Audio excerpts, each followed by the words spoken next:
पिताजी LB sir यहाँ आए हुए, जो कि एक प्राइवेट शिक्षक है। मैं चाहूंगा आप आए और बच्चों को क्या करें, गाइडेंस दें और अपना एक्सपीरियंस शेयर करें, और खास कर ये भी कोचिंग से रिलेटेड, और खासकर आपने अपने बच्चों को क्या क्या मतलब प्रॉब्लम नहीं आ रही जिस वजह से बेचा वो टॉप कर पाया, और बहुत अभी तक का जो कोचिंग का रिकॉर्ड था उस रिकॉर्ड को इसने ब्रेक किया है। तो इसमें आपका क्या योगदान था, और एक गार्जियन को बच्चों के प्रति कैसा होना चाहिए, इसके बारे में बताएं। जोरदार तालियों से इनका स्वागत किया जाए।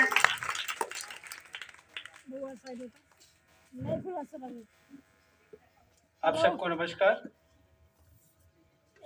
मैं यह कहना चाहूंगा, सबसे पहले तो मुझे अपने बेटे पे विश्वास था, उसके बाद मैंने कोचिंग पर विश्वास किया, और सारे शिक्षक पर मुझे ट्रस्ट था कि मेरे बच्चों को वो सहयोग करेंगे और अभिभावक की तरह वो देखेंगे। यह सोच करके मैंने अपने बेटों को यहाँ भेजा, और वो लगातार पढ़ाई करता रहता था। मैं बार बार उसे कहता कि रुक जाओ, थोड़ा टाइम थोड़ा रुको, तो होता नहीं पापा आप नहीं समझते हैं, पढ़ाई सबसे पहले जरूरी है, और सर हमें ऐसा कहे हैं और मुझे वो करना है और इस मंजिल को प्राप्त करना है। ठीक है कि नहीं? तो अगले वक्ता के तौर पे मैं अपने क्लासमेट्स और मेरा रूममेट्स एंड मेरा फ्रेंड मैं मनीष कुमार को इनवाइट करना चाहता हूं, और ये सिविल सर्विस की तैयारी कर रहे हैं, तो अपना एक्सपीरियंस शेयर करें बच्चों के साथ, और इनके फ्यूचर के लिए क्या अच्छा होगा क्या बुरा होगा इन सब के बारे में इनको guidance they. Please welcome Manish Kumar, जोरदार तालियां।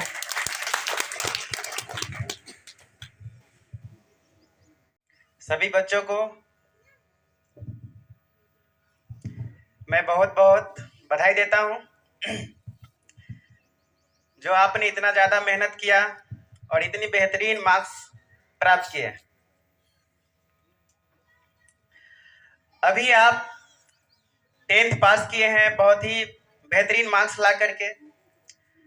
अब समस्या ये आती है आपके जीवन में कि अब हम 10th पास कर लिए हैं, अब आर्ट्स ले कि साइंस ले कि कॉमर्स ले। तो सबसे बड़ी ज़रूरत ये है आपको ये सोचने की कि हमें करना क्या है। ऐसा नहीं है कि साइंस बहुत ही बेहतर है, कोई सब्जेक्ट खराब नहीं होता है, सारा सब्जेक्ट बेहतरीन ही होता है, बशर्ते आपको ये तय करना है कि हमें क्या करना है। अब ऐसा नहीं कि सभी दोस्त जो है हमारे वो साइंस ले रहे हैं क्योंकि साइंस बेहतर होता है, ऐसा कुछ नहीं है। आपको पहले ये तय करना है कि हमें करना क्या है, और फिर आप फैसला करें कि हमको कौन सा सब्जेक्ट लेना चाहिए। कुछ लोग ये सोचते हैं कि हम जो है आईएससी कर लेते हैं साइंस लेकर के, फिर आगे सोचेंगे।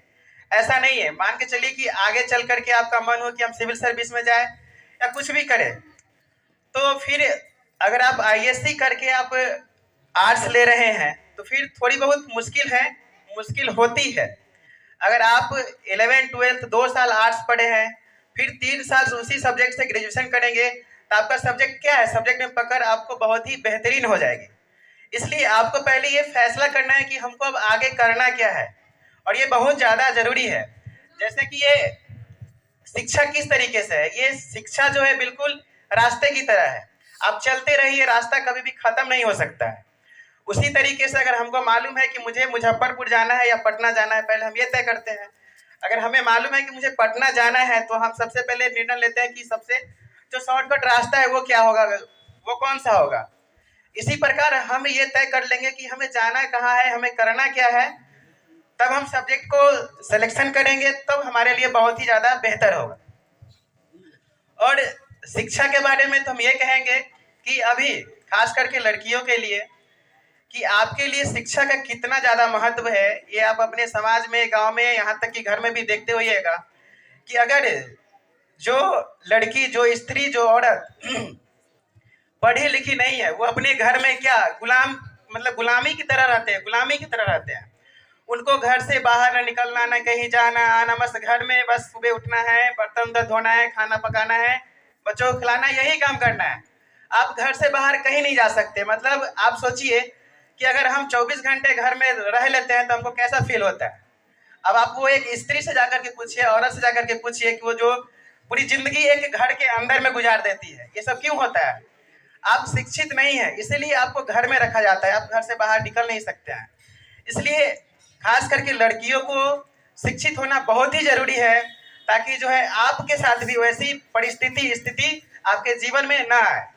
और जो हमारे छात्र हैं ये अपने करियर पे ज़्यादा ध्यान दें, इसलिए क्योंकि आने वाले समय में जो समय आता है जीवन में, उसमें क्या होता है कि अगर आप शिक्षित नहीं हैं तो अभी बहुत सारी जो वर्क है, काम है, वो आप नहीं कर सकते हैं। तो अगर आप शिक्षित नहीं हैं तो आपको समाज में कहीं भी उस तरीके से, उस नज़रिए से नहीं देखा जा सकता है जिस नज़रिए से एक शिक्षित व्यक्ति को देखा जाता है।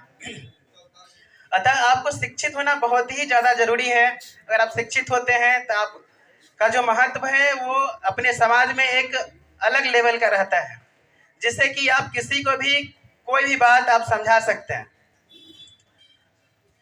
और जो आपका करियर है, करियर से संबंधित बात है, वो आपसे ज़्यादा बेहतर कोई नहीं जान सकता है कि हमें करना क्या है। अगले वक्ता के तौर पे मैं mister Uday Kumar Singh, director of RC public school, please welcome. जोरदार तालियां इनके लिए। रूट्स कोचिंग सेंटर के प्रांगण में उपस्थित शिक्षकगण, अभिभावकगण, छात्र छात्राओं को मैं हार्दिक अभिनंदन करता हूं।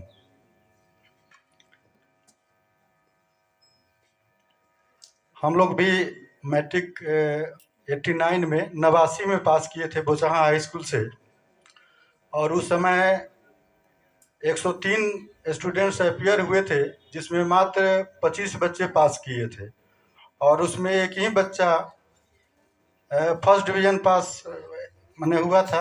एक बच्चे को फर्स्ट डिवीज़न मिला था, बाकी 12 को सेकेंड डिवीज़न और 12 को थर्ड डिवीज़न।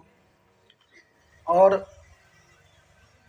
ये दर्शाता है कि अभी जो है आप लोग कितना अच्छा रिजल्ट ला रहे हैं, और उस समय का रिजल्ट कितना ख़राब था कि 103 में मात्र 25 बच्चे पास हुए थे और एक ही बच्चा फर्स्ट किया था। और आज देख रहे हैं कि आपके कोचिंग में 26 बच्चे फर्स्ट डिवीज़न से पास किए हैं। और इसके लिए इस रूट्स कोचिंग सेंटर के संचालक को मैं नमन करता हूं कि इस सुदूर देहाती क्षेत्र में भी इतना अच्छा शिक्षा का अलग जगा रहे हैं। आज बच्चे जो हैं ज़्यादा देख रहे हैं कि आउटरी एक्टिविटीज़ में ज़्यादा ध्यान दे रहे हैं, उनको मोबाइल से ज़्यादा लगाव रहता है। अगर किताब के बारे में कुछ कहिएगा तो उनको मालूम नहीं है कि कौन कौन सब्जेक्ट पढ़ना है, लेकिन मोबाइल में जितना भी फंक्शन है, यूट्यूब है, व्हाट्सएप है, चाहे स्नैपचैट है, उनका पूरा उनको ऑपरेट करने आता है। तो अगर आपको अच्छा करना है, अच्छा रिजल्ट लाना है, भविष्य में कुछ बनना है, तो कम से कम मोबाइल टीवी से दूरी बनाइए और पढ़ाई पर ध्यान रखिए। अभी उसका समय, उससे जितना दूरी बनाइएगा आपका भविष्य उज्जवल रहेगा। इन्हीं शब्दों के साथ मैं अपने शब्दों को विराम देता हूँ। धन्यवाद। Thank you.